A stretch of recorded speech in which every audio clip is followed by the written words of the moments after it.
तो hello everyone. अम, इस video में मेरा नाम जानना ज़्यादा ज़रूरी नहीं है। ये ऐसा भी हो सकता है, ये वीडियो मैं क्यों बना रही हूँ ये मुझे भी नहीं पता है। मुझे ये लगा कि मुझे ये वीडियो बनाना चाहिए। मैं कोई क्रिएटर नहीं हूँ या मैं यूट्यूब पे कंसिस्टेंट भी नहीं हूँ, पर मुझे लगा कि इस बारे में मुझे कुछ तो करना ही चाहिए। अ, आप लोगों को बहुत अच्छे से पता होगा कि सोनम वांगचुक सर जंतर मंतर पे प्रोटेस्ट कर रहे हैं। और रीजन भी आप लोगों को बहुत अच्छे से पता होगा, हमारा एजुकेशन सिस्टम। और सबसे बड़ी बात है कि मैं खुद एक 12 पास आउट हूँ, जो अभी रिसेंटली कॉलेज में जाने वाली हूँ। एंड मैंने अपने रिजल्ट के बाद बहुत सारे हार्डशिप्स पार किए हैं। रिगार्डिंग रीवैल्यूएशन आप लोगों को पता ही होगा, इस बार क्लास 12 के जो मार्क्स हैं वो ठीक से चेक नहीं हुए थे। एंड ऑफ टॉपिक की बात है, इस वीडियो का कोई स्क्रिप्ट नहीं है, ये मैं ऐसे ही बना रही हूँ। हो सके तो मैं इसको डिलीट भी कर सकती हूँ बाद में, पर मुझे लगा कि मुझे इस मुद्दे पे कुछ बोलना चाहिए, क्योंकि जब मैं इंस्टाग्राम खोल रही हूँ या फिर कोई भी सोशल मीडिया प्लेटफॉर्म खोल रही हूँ, हर जगह लोग प्रोटेस्ट कर रहे हैं, कुछ बोल रहे हैं, तो मुझे भी लगा कि मुझे कुछ बोलना चाहिए अपनी ओर से। और मेरा जो ओपिनियन है वो शेयर करना चाहिए। इस वीडियो का कोई किसी को हर्ट करना या फिर कोई एक्सटीरियर मोटिव नहीं है कि मैं किसी को टारगेट करूं। मुझे बस अपना ओपिनियन देना है, और ये वीडियो यूट्यूब पे रह जाएगा वो भी मेरे को नहीं पता है। तो हाँ, बैक टू टॉपिक। तो मैंने जब एग्ज़ाम दिया, मैंने बहुत अच्छा एग्ज़ाम दिया था एक्चुअली। 10th में मैं थोड़ी सी डिसअपॉइंटेड थी मेरे मार्क्स को लेके, तो मैं 12th में मैंने ह्यूमैनिटीज़ लिया था, पर मैंने बहुत अच्छा एग्ज़ाम दिया था। और मुझे यकीन था कि मुझे 95% के ऊपर मिलेगा, यकीन था। अ, जब मेरा रिजल्ट आया तब मैंने देखा कि मेरा मैं जिस जिस सब्जेक्ट में ऐसे ही अबव 95 एक्सपेक्ट करी थी, उनमें मेरा 80s में आया है। एंड 88, 89 ऐसा। तो ये बहुत ही डिसअपॉइंटिंग था मेरे लिए, मेरे फैमिली मेंबर्स के लिए, क्योंकि उनको मेरे पे भरोसा था। उन्होंने मेरा मेहनत जो है देखा था। और सच कहूँ तो मैंने जो मेहनत की थी वो 1-2 महीने की ही होगी, और पूरे साल भी पढ़ाई की थी। पर अब मैं वैसी बच्ची नहीं थी कि मैं सारा साल ऐसे पढ़ती रहूँ, ऐसी नहीं थी। पर मैंने जो पढ़ाई की थी मुझे पता था मैंने क्या लिख के आई हूँ, क्या क्वेश्चंस थे। मेरे टीचर्स भी कॉन्फिडेंट थे कि मेरे को क्या मिलेगा मार्क्स, ये सब लेके।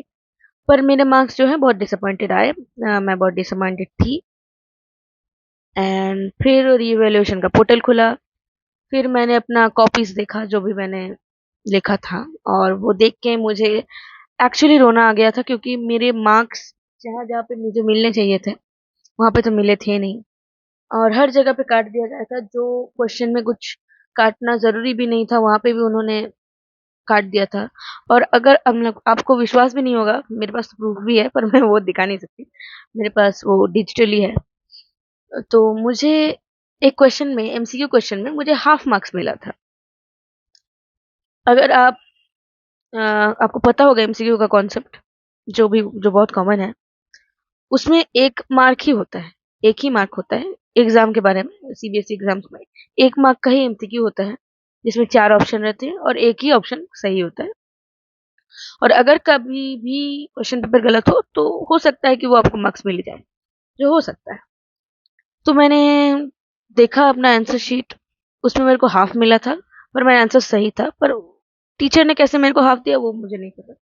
ये नया जो सिस्टम है अ, स्कैन करके कॉपी चेक करने का, ऑन स्क्रीन मार्किंग, अ, तो मुझे बहुत बुरा लगा उस दिन। एक्चुअली मैं अकेली नहीं थी, मुझे तो फिर भी ठीक-ठाक नंबर मिले थे।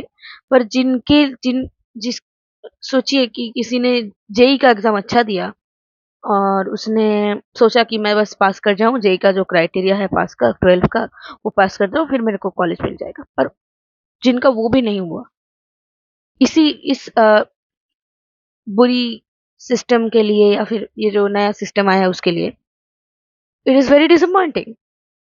और तो ये बात थी, मैं बहुत ही फ्रस्ट्रेटेड थी।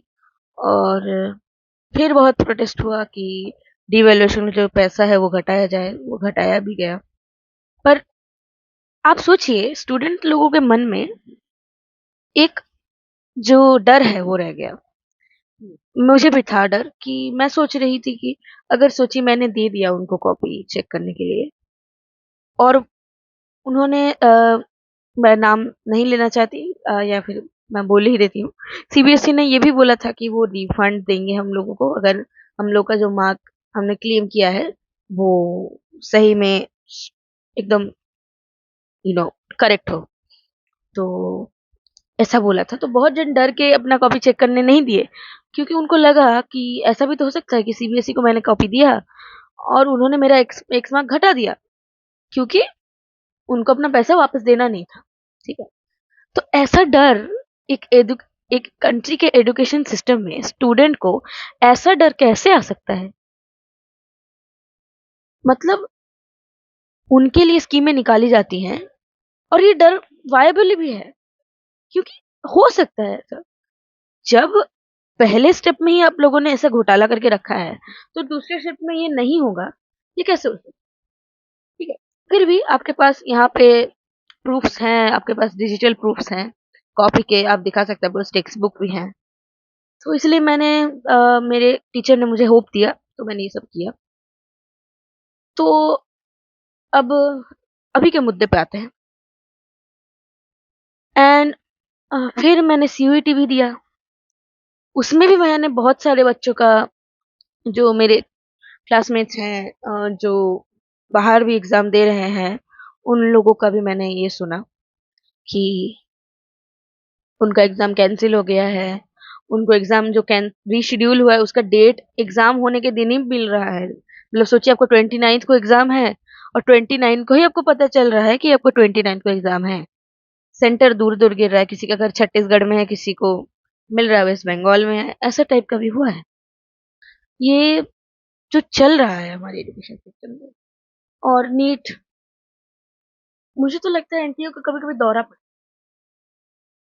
1 साल नीट पेपर लीक हुआ, फिर दूसरे साल पेपर इतना हार्ड बना दिया कि बच्चों का पास करना ही हार्ड हो गया।